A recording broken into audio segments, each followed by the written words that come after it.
Hello everyone. Once again, thank you for joining us.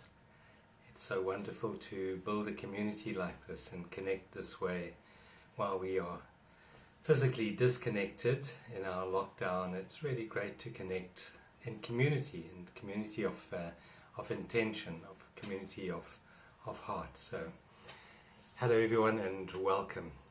So I'd like to just kick off this evening with a short centering meditation just to put us into the present moment, into the now. So if you'd like to just make yourself comfortable wherever you're sitting, hopefully you can all hear us okay, and just maybe gently shut your eyes and relax. Just become aware of how you feel tonight. Become aware of how your body feels tonight. Become aware of your feet, wherever they're pressing right now, maybe on the floor. Become aware of where your hands are resting. Become aware of the temperature of the room on your cheeks. Become aware of everything you can hear. Yes, you can hear my voice, but what else can you hear? Take a moment just to become aware of the furthest, faintest sound you can hear right now. And then become aware of who is listening. And if you really listen deeply, you'll find that it is actually stillness that is listening to itself.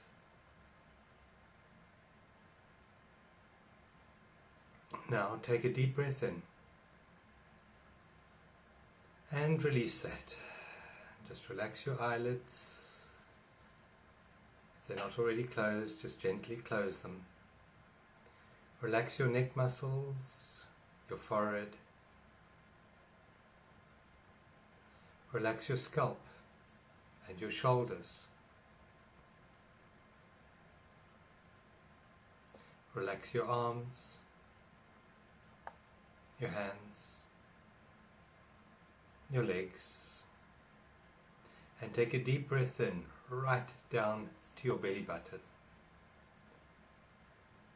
And as you breathe out again, soften your shoulders and your neck. Just release anything that's on your forehead or your scalp. Just relax and let it go. Take another deep breath in, right down to your belly button and down to your toes. And release it, let it go. Just let it go. Take a third very deep breath in, blowing your tummy up like a big ball now. Big ball. And a long relaxing sigh out as you release everything from the day. Just let it go, let it go. And for a moment, sitting there quietly, in peace, just become aware of life itself as it breathes you.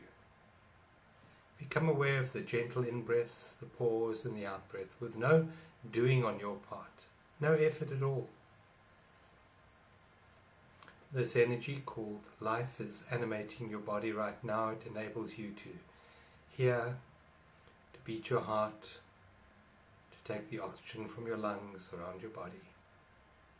Just become aligned with that energy which we call life and surrender completely to that energy called life. Rest into its arms. Rest into its loving embrace. Completely give up any need for anything to be other than it is in this moment. And just settle completely, 100%, into the present, into your body, into the now. Take a deep breath in and let it go, and gently open your eyes. And as you open your eyes, just become aware of how your body feels right now. Become aware of any sensations in your body, any feelings in your body. Just acknowledge them, allow them to be there. So thank you for being with us tonight. It's our greatest joy to join you on this journey of awakening. And this evening Michelle's going to share some astrology with us. Today officially is full moon. I know it was full moon early hours of the morning, but it was today. And it's a special full moon, as everyone is. Every full moon seems to be special in one way or the other. Like every day is special in one way or the other. And then we're going to look at relationships. We're going to look at maybe some of the challenges that we're having at the moment. And then we'll end off the evening. If you've got any questions, you can type them up and we'll try and get to them.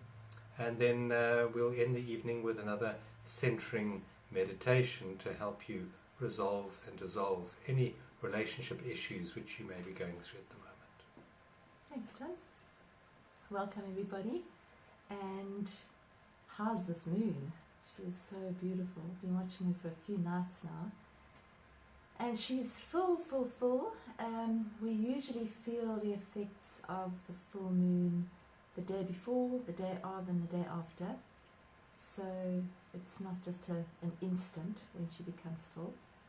And full moon really is a time, it's the time of the moon cycle where the moon reaches her peak and her fullness. And after that she starts to wane until she becomes the new moon, and then we start the cycle again. So at this time of the year, at this time of the month, a lot of sort of focus is put on anything that's going on. Everything is highlighted, everything is made bigger and amplified because the moon's full. The moon in astrology, when we do astrology charts, the moon relates to the feminine. She relates to our feelings, what we're feeling. So at full moon, feelings can get bigger. It's not necessarily a bad thing, it just means that they can get bigger. And because it's a polarity at full moon, where basically the sun and the moon are opposite each other, there can be polarities in our lives as well. It can bring to the surface polarities. They've done quite a lot of research on full moons, and people do sort of tend to lose it a bit more at full moon than any other time, because our issues are kind of here at full moon. They come up so that we can see them. It magnifies everything, shines a light on them, if you like. So the full moon in Libra, and really it's not about the moon or the sun or anything like that. It's really just the energy that I connect in with and that you all connect in with on some level. So the full moon in Libra means that it's opposite the sun in Aries. And the full moon in Libra is really about peace and balance and harmony. And it is the sign of relationships. So where the sun is in Aries, which is about me, Libra is about the other. So the sun is I, Libra is about you. So it's partnerships. So the focus is put on partnerships, more specifically relationships. And not just the relationships we have with our partners, or our children, or our spouses, or our mothers and fathers, but on everything around us. Because we really are always in relationship with something. So we're in relationship with our bodies all the time, we're in relationship with what we can feel, with our thoughts, with our surroundings, we're in relationship with our homes, and obviously each other. So this is a time where we can actually look at our different relationships and just see how they're actually playing out and what's coming up for us. So the one big thing about the Libra full moon is that it's really a choice to choose peace over war. And I think that in any relationship, we always have that choice. Do I go to war about this, about the toothpaste lid not being on right, or do I just let it go? You know, is it something serious? Is it something I can talk about? Or is it something that I could just drop in the interests of just being peaceful? It's also, it'll show us, the full moon can often show us where the differences are between us. It can bring up anxieties, it can bring up, this one particularly, can bring up anxieties, and it can highlight our differences. And we've kind of been put together, all of us, in sort of squeezy kind of situations where many people are sharing their homes with people that they don't know very well because they're always too busy. So things are coming up for a lot of people. And really what our message is today, I think, is to navigate them with as much grace and peace and tolerance and acceptance is a biggie, as we can.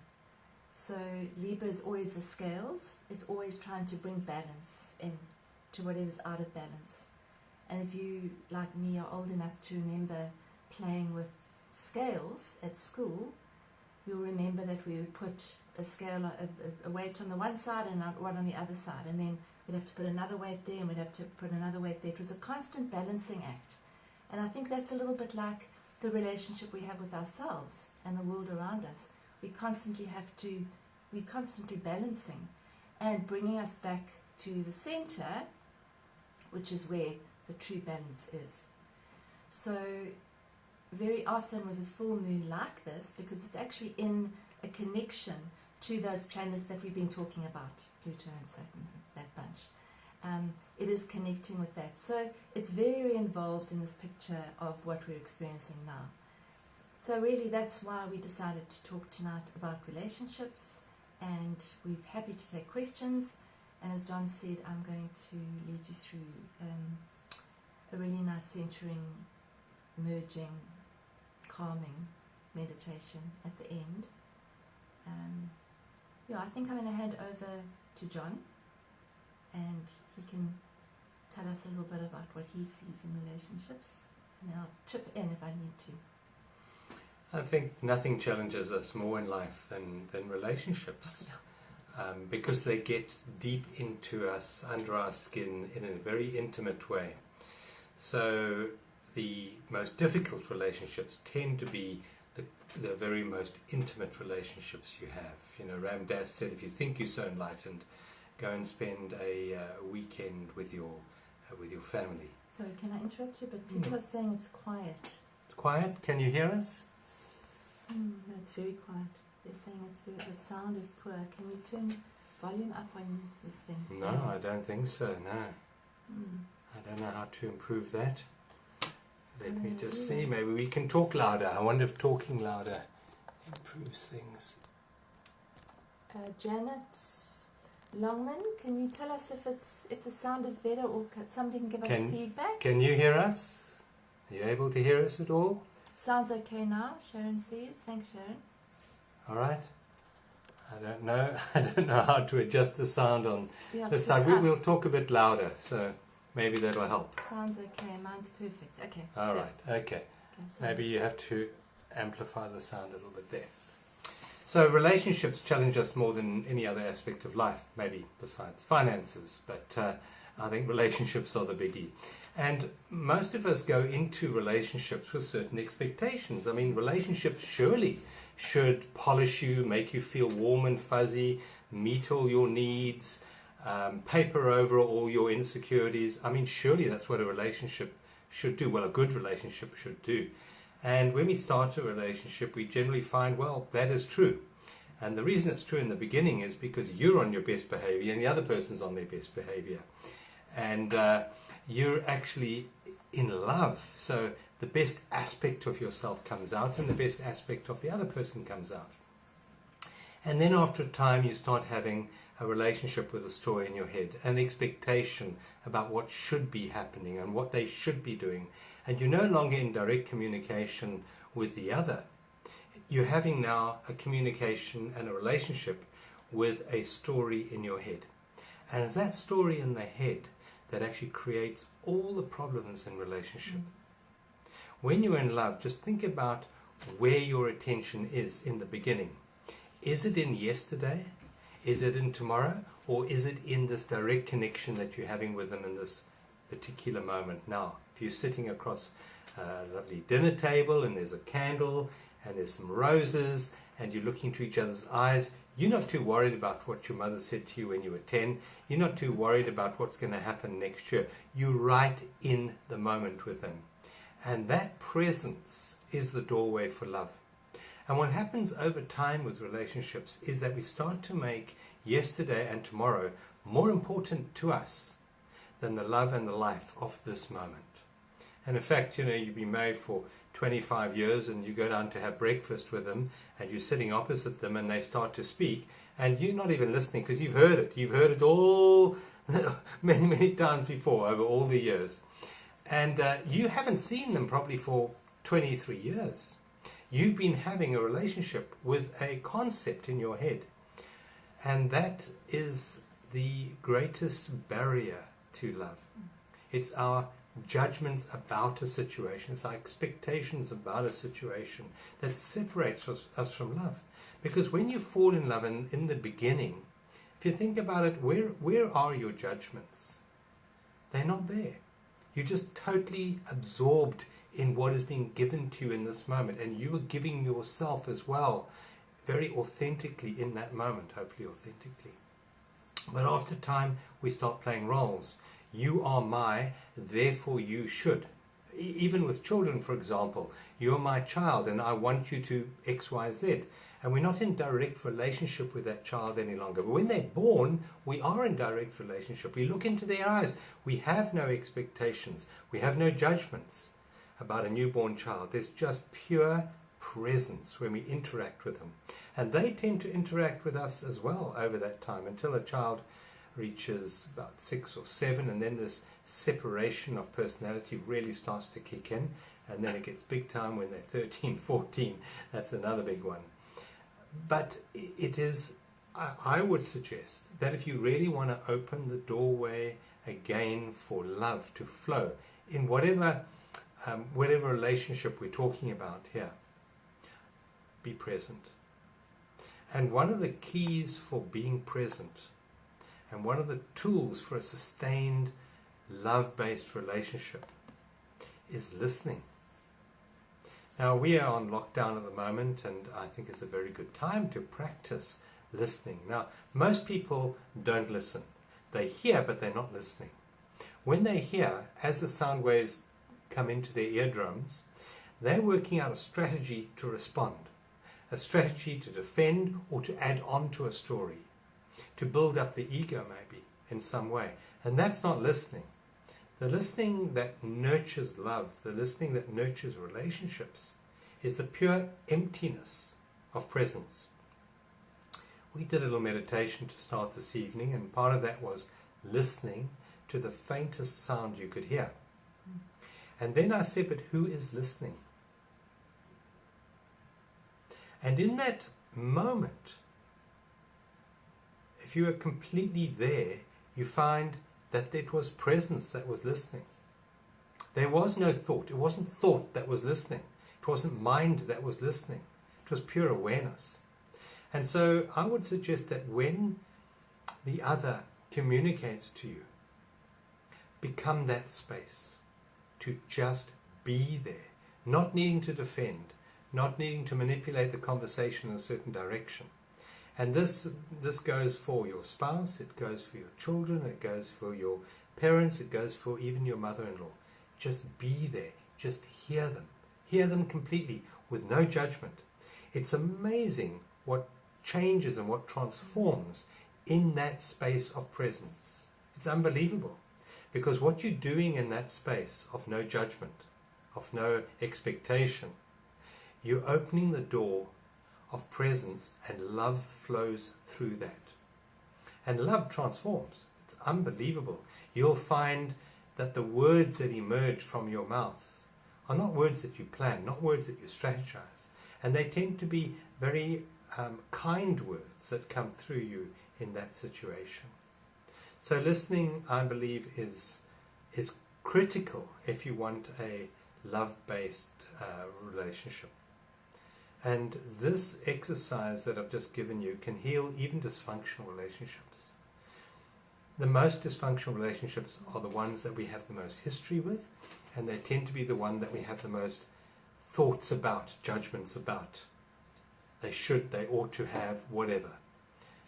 And those are the ones that most need our non-judgmental presence. And Michelle mentioned earlier the word acceptance. When you're truly listening, there's nothing in your awareness other than acceptance. You're just accepting what they're saying. They're allowed to say anything that they want to say. Allow them to say that. It might not be true from your perspective, but allow them to say it. And in that space of emptiness, you'll find a transformation take place. Magically, healing comes into the situation the more present you are. And then, do you want to add something? Yeah, I just wanted to say something there on the listening. Is that one of the most amazing things that I ever learned was many years ago. I went over to Findhorn in Scotland and opted to work in the kitchen, which is a bit crazy because kitchens aren't my favourite place, but landed up working in the kitchen. And what we did was every single morning we would get together, a bunch of us that weren't cooks or chefs, and we would sit around a table and we would check in. And we would just go around the table quickly, and you can do this in businesses, in your family, in your home life. We would simply go around and the person who was speaking would speak and everybody else would listen. And that's the only rule, is that there's no responding, there's no fixing, there's no defending, it's just listening. And it's honestly, try it, it's amazing. So the only thing you have to do is listen. And it's just the most incredible thing that when you listen, the person will often talk themselves through whatever they're going through without your help. And what would happen, which was really interesting, is that we would go around the table and we would check in. I remember the one day we checked in and one of the guys had just been for a run, so he was feeling really strong. I was feeling awful. The leader guy that used to lead the way most of the time, we came to him and he said he had just had a huge argument with his wife. And he said, I feel like my heart's broken. And it was the first time I'd ever heard a man speak like that. But it was incredible. What happened was that we would naturally just fit in with each other. So there was never any assumption of why the guy who just was suffering from a broken heart was in a grumpy mood, because we knew that what he had just experienced. We knew that the guy that had just run around the block was feeling fit and strong and healthy, and he could take the full load of that meal. And we just used to fall into place, and for 3 months none of us ever had an argument, not one. And kitchens are quite stressful places. So what I'm really saying is that's an amazing tool that you can use in your family, in your relationships, is to just have a few minutes of sharing without any reply. And after the sharing, there's no then also entering into a dialogue about it. It's just, thank you for sharing, I get it, I get where you're at. And then later on you can discuss what happened.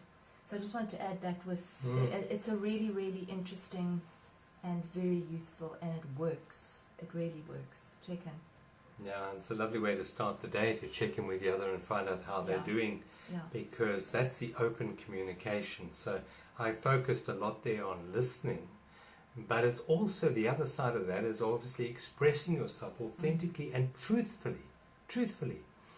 A lot of people are not truthful in relationships. They don't want to say the wrong thing, and quite often they don't even know how to express themselves, particularly males. They have no idea. If you ask a male how he's feeling, and what are you talking about? He doesn't know how he's feeling. So how can he articulate that to the female? I mean, it's an impossibility. But with a bit of practice, with a bit of support from the feminine energy, a bit of non-judgmental, creating a space for the man to get there, because we're quite slow at these things, then suddenly the man will start to open up. And I absolutely guarantee you that if you create the right space for a two-way communication, as Michelle said, it's listening and allowing the other just to express themselves in any which way that they want.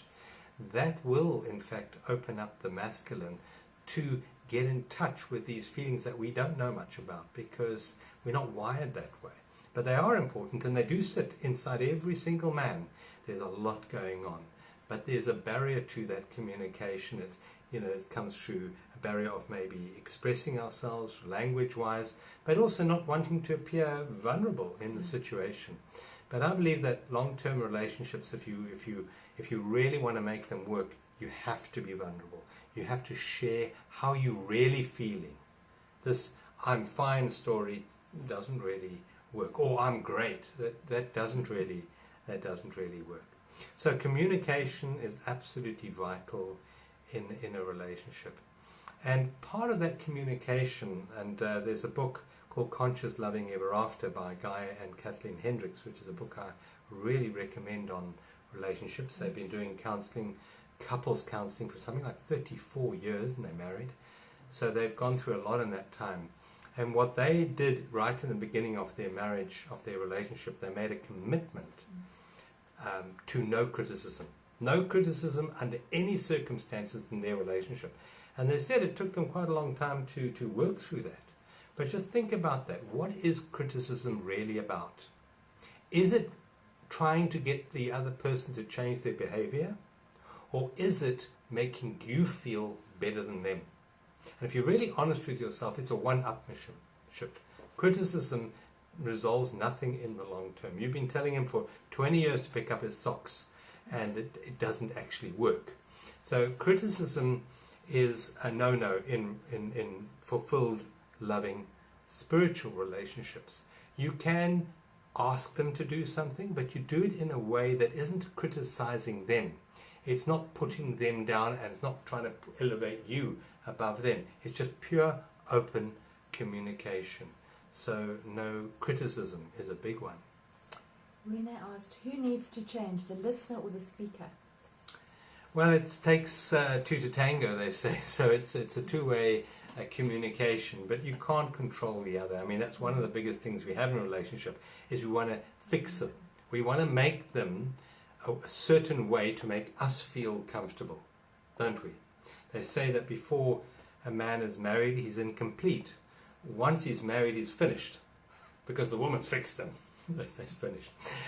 But in truth, it is a two-way communication. You have to have a safe environment. I'm talking about an emotional environment that you know you can communicate between.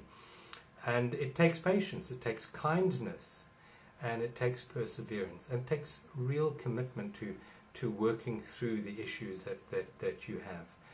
But I would suggest that it starts not with the other, it starts with you. And Michelle mentioned earlier that this full moon brings out issues of relationship, contrast, and the most intimate relationship we have, and the most important relationship we have in life, is the one that we have with ourselves. And what we do is quite often we won't own that dysfunctional relationship that we have with ourselves, so we project it onto the other. And we project the insecurities, the anger, the resentment, the guilt, the grief, or whatever it is, we project it onto the other, and we want to fix them so that those insecurities or those feelings within us will heal, will dissipate. Not realizing that the other is a mirror. That's all the other ever is. I mean, don't you agree that relationships about mirrors? Completely. Yeah, and they sandpaper us. Yeah, relationships are sandpaper. They're like we've a diamond, and they polish, and that's not always comfortable. And I think a close relationship is absolutely a mirror. One of the things that's really useful as well that I find is that when we find ourselves thinking, this other person, he, she should do X, Y, Z. So, for example, he should be more kind. He should be kinder to me. He should be more helpful around the house. He should love me more. That's a good one. He should listen to me more. Is what I find really helpful is to say, well, first of all, is that true? It goes back to the Byron Katie work, but is that true that he or she should love you more? Because possibly exactly what that person is doing is exactly what you need in order to actually help you to evolve and to grow and to mature. And to love yourself. And to love yourself. So at that point you say, is it true? And usually you don't actually know if it's true. It's just it's a thought. And then after that you can say, well, what could be true? And you could take a sentence like, he should love me more. And say, well, possibly if you turn it around, maybe I should love him more. Or maybe I should love myself more.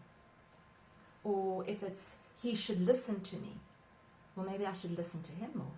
Or maybe I should listen to myself more. And I find it 99% of the time, it's, oh, so that's what this is about. It's me. I need to do exactly what I'm projecting onto this person that I want them to do. I need to do it, either for myself or for them. So it's just something that you can try as well. The mirror, it's the mirror. And relationships are mirrors, absolutely. They will mirror exactly what's going on for us in the other person. Yeah. And relationships come into our lives for a particular purpose. Yeah. When that purpose is complete, then relationships dissolve. I don't think a measure of a good relationship is longevity. Not at all. You can be married for 80 years and be in a dysfunctional relationship for 80 years. I mean, that's not successful. You can be in a relationship for 6 months and work through deep issues and then part. And that relationship was a successful relationship because it polished you, it mirrored you in ways that you could heal, and then you could transcend that relationship and possibly then evolve into a new relationship at a much higher level that you couldn't have had you not gone through that previous relationship. But obviously one of the key things we're talking about here is love. And most people don't know what love is. In fact, has anyone ever figured out what love is? Can we understand it? Can we understand love? And the answer is absolutely no. Love is something to be experienced, something to be felt. But the two signposts that I find very useful at pointing us closer to what love is, without labeling it the word love, is the word acceptance and the word allowing. And the first person we have to accept is ourselves. And the first person we have to allow is ourselves. Because if we're judging ourselves and not allowing ourselves, that is going to be projected into the mirror. And we're going to not allow them to be who they are. Love allows. I mean, don't you yearn for someone to love you unconditionally? Not trying to fix you. Not trying to mold you into what they want. But to love you unconditionally exactly as you are. Yes, we yearn for that. We all yearn for that. Well, how about giving that? How about giving that to the other? How about loving them in a way that has no expectations? How about allowing them to be who they want to be? That's love. That's love.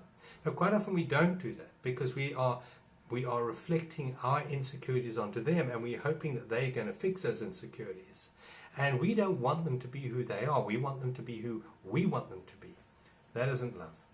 So one of the cornerstones of a fulfilled relationship, a spiritual relationship, when I say spiritual, I don't mean it from a religious point of view. I mean spiritual and the word conscious are the same. So when I say spiritual, I mean a conscious relationship. Guy and Kathleen Henrich's book, Conscious Loving Ever After. That is a spiritual relationship. And if we want that, then want for the other what they want for themselves. I think you'll see a major transformation in the other's response to you when you let go of the criticism or the judgment. Quite often it eases magically the moment you become more accepting of yourself and of the situation. Somebody asks, I'm struggling with a relationship with someone where trust was lost due to addiction, I think she's saying. Is it to addiction? Yeah, trust was lost to addiction. Trust is a big one. Addiction is another very big one, which we will talk about at another time. We'll talk about addiction because that's something that afflicts so many people. And it's a very complex subject, and it needs a whole program on its own. But just to come back to the trust issue, first of all, to understand that nothing in the universe happens by chance. It's not full moon tonight by chance. The earth isn't a certain distance from the moon by chance. The sun isn't where it is in the solar system by chance. Pluto, Saturn, Jupiter are not there right now creating this havoc on earth by chance. You're not born on a certain day by chance. You didn't have children by chance. Everything that's ever happened to you in life is unfolding according to a magnificent tapestry that is way beyond our intellect to understand. If you just think of the way that your body functions, the way that your body is able to transport oxygen from your lungs to every single one of the billions of cells in your body every moment, in an incredible complex way, where there's no ways that you could, with your conscious mind, begin to comprehend your biology, your physiology. And that energy permeates the cosmos. The word cosmos, as I said last time, means order. And that order permeates everything that ever has happened to you in life, including the relationships that you move into. And one of the tools that I find very helpful to look at this is to say, well, before you came to planet Earth, you wrote a diary. You wrote a whole play.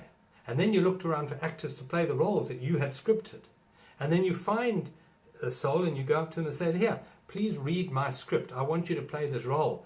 And they read that script and say, no, I can't play that. That's a terrible role. I don't want to do those bad things to you. And you say, no, but I'm asking you to do it because I know that you love me. And I trust you to play this role perfectly.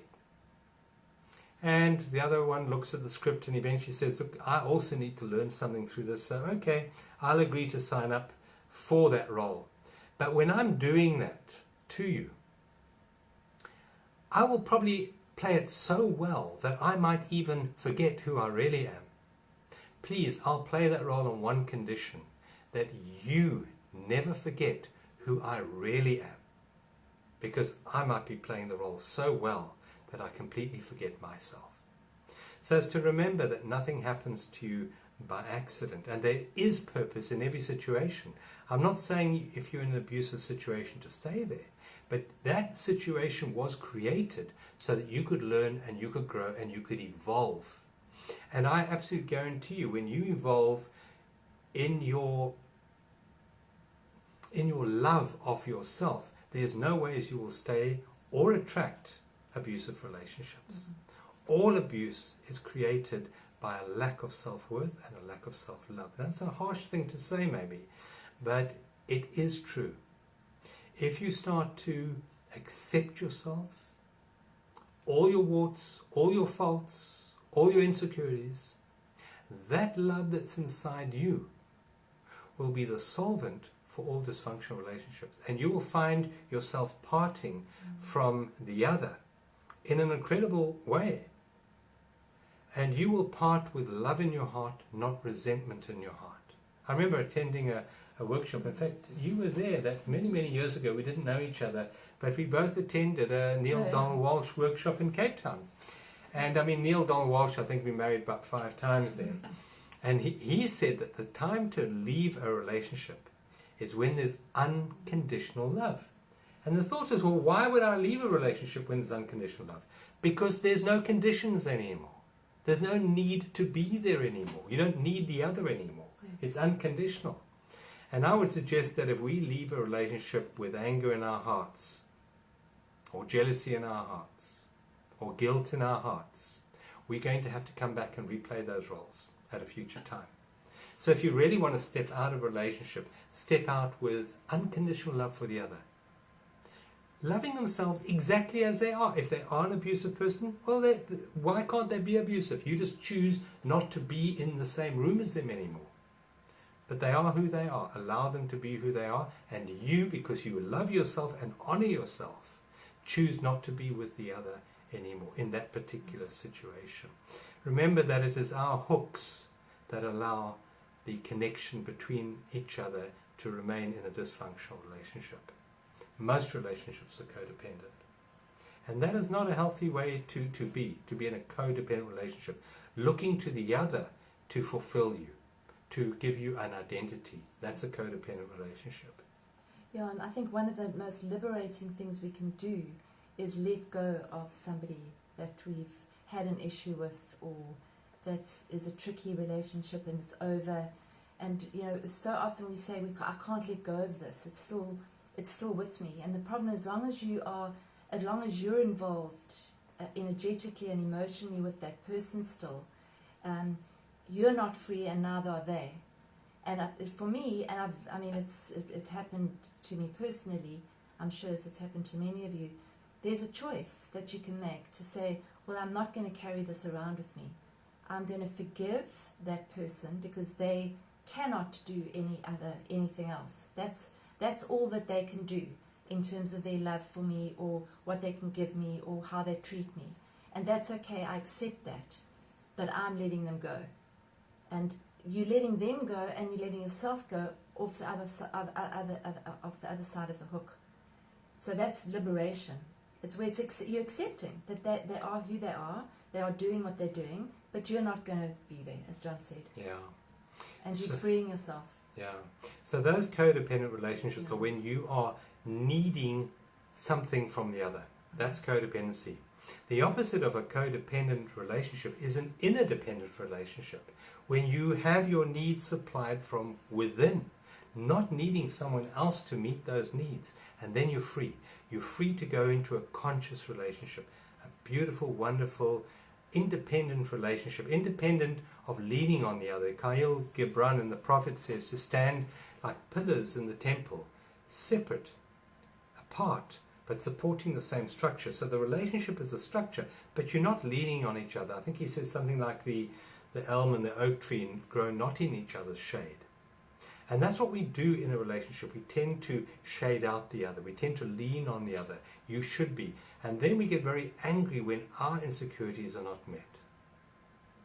So part of the process of healing is to become inner dependent.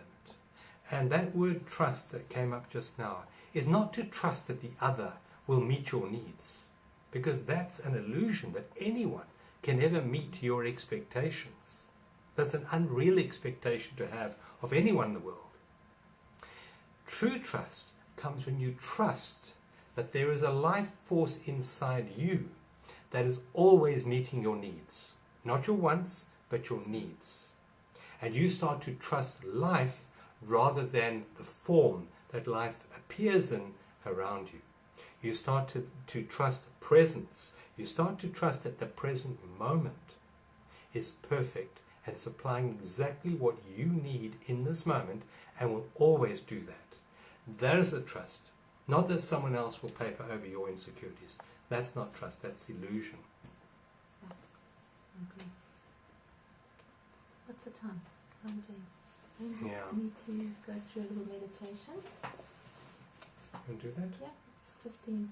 Okay. Past, I can't see properly. All right. Are there any other questions related to relationships? If there are, you can type them up in the box. This is a huge subject. I normally do a 2-hour talk on this particular issue of relationships. In fact, I have recordings which you can download from our website. That's johnhomewood.net. We should actually put a link up on journeysofawakening.com. Okay. Yeah, we can do that tomorrow. We can put on Journeys of Awakening, which is the new website which we are collaborating with. Michelle will put a link there to the download if you would like, and you've valued what we've said tonight. You can download. I think it's about an hour, 2-hour presentation on relationships. It's a big subject, and we can speak quite a lot about this. Yes. We can schedule another one on this because it is a big subject, and you're most welcome to send questions to us. You can either join our WhatsApp group, and so we'll let you know about what's happening on that WhatsApp group, so you can let us know if you want to do that. Or you can put a question in here, or private message us, and we can include that possibly. Yeah, we can choose our topics, and we can mold these presentations to be in line with what you ask us to look at. Yeah, and these are available. We're putting them on YouTube the next day, so about a day later they'll be on the Journeys of Awakening site. So we've done 3 so far, and they're all there, so you can have a look there as well on the resource tab. Okay, will this recording be available? Yes, Natalie, it will. I just answered, so it will be, yes. Okay. Alright, we're going to lead you through a gentle closing meditation, and I think we're going to light a candle for that. Yes, should we do that? That's a good idea. Alright, so just get yourselves comfy. We're going to put a candle on so that we don't have bright lights. And then I'll just guide you through.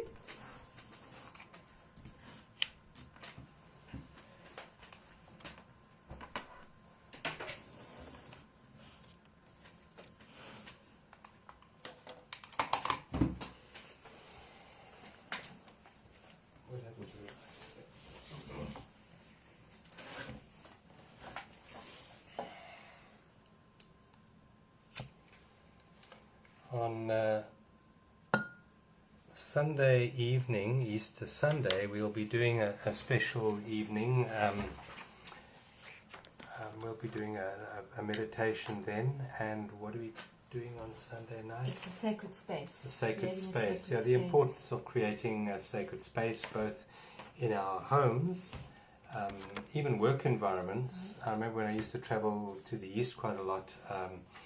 It was quite amazing to see a little altar on most companies' reception or even the MD's office. He'd have a little altar there, and it was really great to see that sacredness is not something that's done on a particular day in the week, but actually incorporated in our lives. So on Sunday we'll be talking about the importance of creating a sacred space, but it's also to create the sacred space within us and to honor that sacred space. So that's what we'll be doing on Sunday evening, and I think the time we've scheduled is 7:30 to 8:30, the same time as tonight. So you're welcome to join us there. Okay. Yeah, okay. So I'm just going to... There we go. We've got candle. Yep, let's put that up a little bit higher. Alright. There we are. So we've got another 10 minutes or so. So just make yourself comfy and connect with your breath to start with. So just breathing in. Nice big deep breath in. And a releasing breath out. And another deep breath in. And a releasing breath out. You can blow it through your mouth if you like. And on each out breath, just soften your shoulders, soften your body, and relax more and more. So let's breathe in. And on the out, just sigh it all out. Sigh the day out. Sigh all the concerns and the worries and anxieties, stresses. Just let them all go. And connect with your body right now, right here. Your body is the home of this dance on this planet. You are here. You are alive. Just take a moment to feel into your body. Notice your clothes, where they're touching your skin.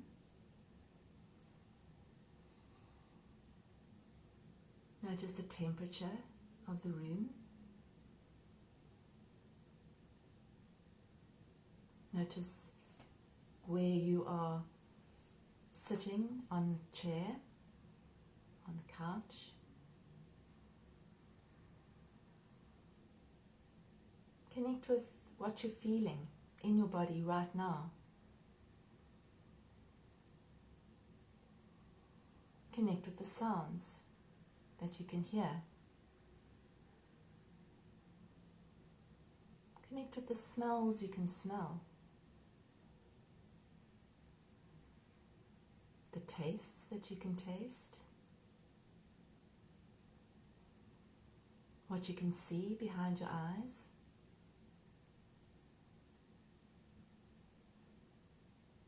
And what you can feel.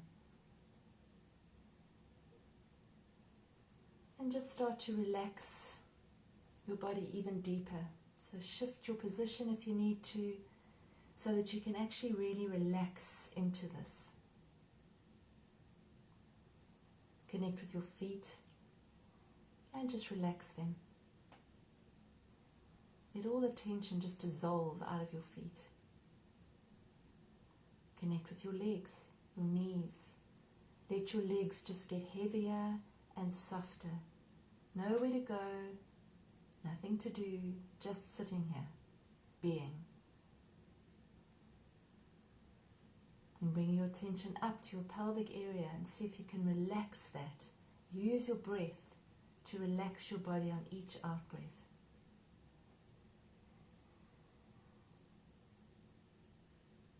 Bringing your attention up to your torso now, front of your torso. Send your attention into all your organs, into your tummy, into your spleen, into your liver, up to your lungs, to that beautiful heart of yours. And see if you can just send love and softness into all those parts of your body, into all your organs. Bring your attention up from the bottom of your spine all the way up to the top. Relaxing your whole spine so it's still upright, but it's not holding any tension. Bringing your attention to your hands. See if you can feel the energy in your hands. If you just focus for a moment on your hands, you give them your full attention, you'll notice that there's actually an energy there. You might feel it as a tingling or a warmth. It's that life force that animates you. Then bring your attention up the rest of your arms, relaxing your arms. And we come to the shoulders. The shoulders are where we hold the most tension, so relax the shoulders. Drop them down from your ears. And your neck, the little muscles on either side of your neck. See if you can make your neck softer but still strong. And then bring that attention and focus up into your face. Relax the jaw. Relax the little tiny muscles around your eyes. Smooth the creases out from your forehead. Relax your ears. Relax your scalp.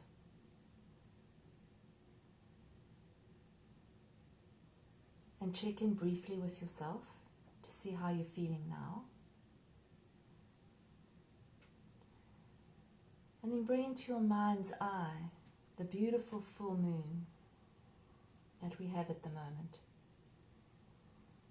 This beautiful, gentle, feminine moon shines her silvery light down on us, illuminates the night. Allow her to pour that moonlight into you as if it was soft, silver liquid. Let that moonlight just pour in through the top of your head and just go all through your body, through all the different parts of your body, all the way down, through your body, through the bottoms of your feet, into the earth. Just let that moon energy soften all of us. Help us to open, to be more accepting, to be more tolerant, to be more peaceful.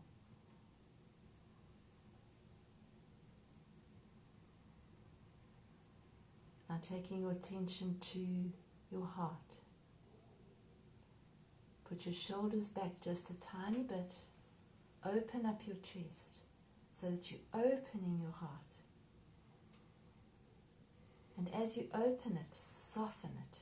Breathe into your heart and soften it as if you're opening it out like a flower.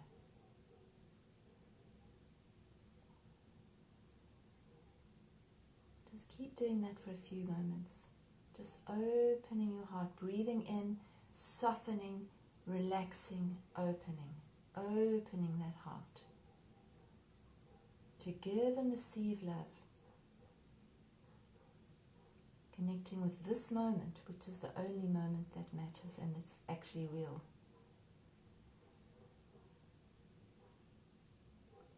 And now in your heart, while you're focusing there, I invite you to bring into your awareness a person or a pet that you absolutely love with all your heart. Just bring that person in. See them in your mind's eye. And feel what your heart does when you think of this beautiful being. Send love to them.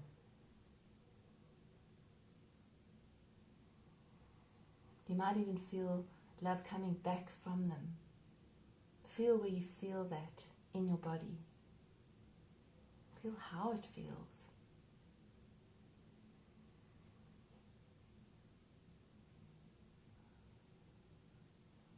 Now bring an image of you when you were a small, small child into your awareness. That little you that had so much love to give and just wanted to play and wanted to be loved. Feel the love that you have for that child. See if you can feel the same love for yourself as you do for that other special person.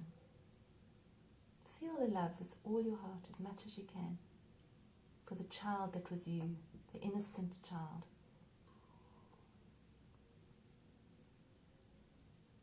And now bring into your awareness you as an adult, right now, the age you are, place you are, where you are. Bring you into your awareness. Visualize yourself in front of you. And say to yourself your name. And then say, I love you. And feel your heart open as you love yourself unconditionally.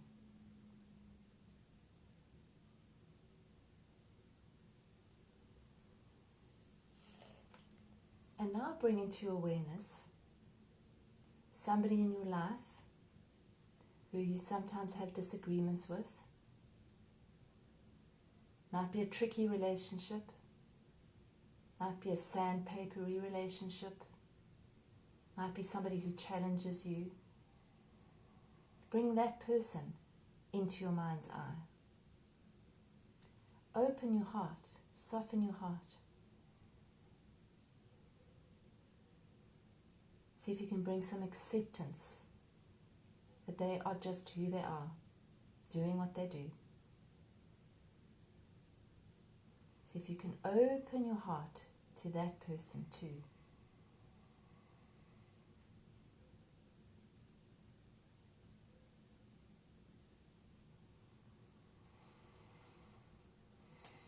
And now bring in a person who you really don't like very much. Possibly someone who's hurt you, someone who you're battling to forgive. Just bring that person into your awareness.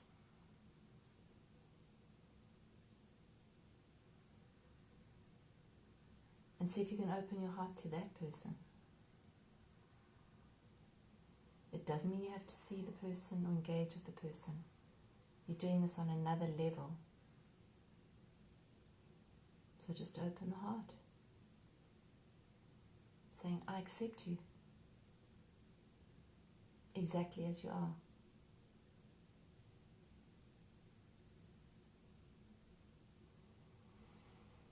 Take a breath in and bring your attention back to yourself. And once more, bring your attention to yourself. See yourself in your mind's eye.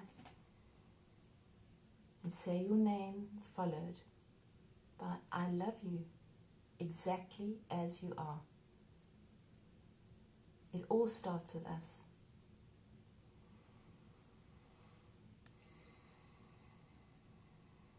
And now take your attention to your heart. See a light flickering in the center of your heart. And set the intention of sending the love that you have in your heart out into your house, into your suburb. Expand it even more into your country, and expand it, let it radiate out to the world. The world needs our light and our love right now.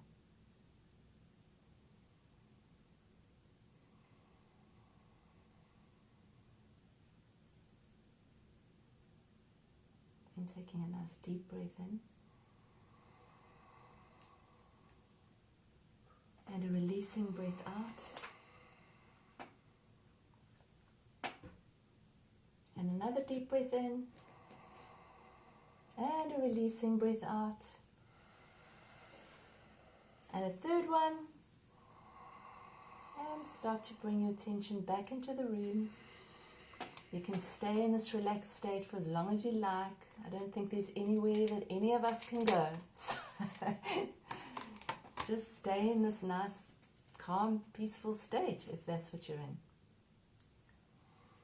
That was beautiful. Thank you, Michelle. That was really beautiful, wasn't it, folks? Pleasure. Really lovely. Pleasure.